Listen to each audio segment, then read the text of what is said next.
الحياة رائعة والجبن يجعلها أفضل. سبنسر جونسون عمل كتاب كان اسمه من الذي حرك قطعة الجبن الخاصة بي. بصوا بقى يا جماعة، أنا مش حد جبناوي خالص، بس النهاردة قررت أكسر حاجز الخوف وأقول كفاية خوف من المجتمع ولازم نجرب الجبن.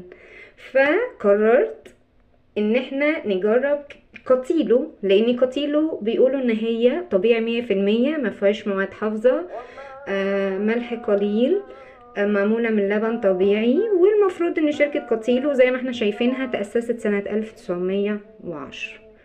فيلا نجرب مع بعض ونشوف. انا داليدا، ويلا نجرب تجربه جديده مع كوتيلو ونشوف مستاهله الهايب ده ولا لا.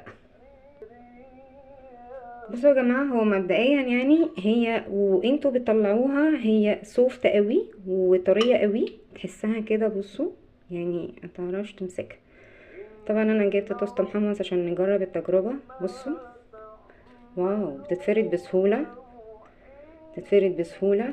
ايوه بقى، ايوه بقى، خلينا ندوق. بسم الله. مم. مم. مم.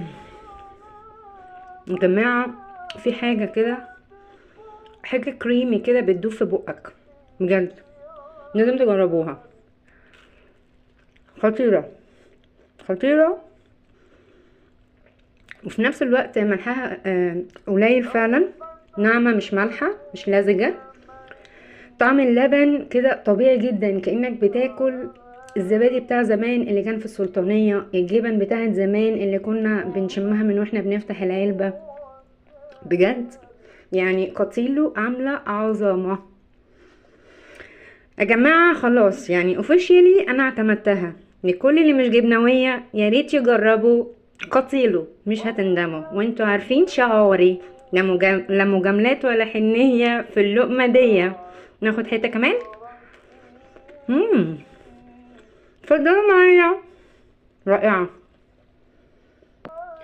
قتيلو كل ودايلو. ما تنسوش يا حبايبي شير ولايك او فولو لايك وانتم معديين. حبايب قلبي ديدا.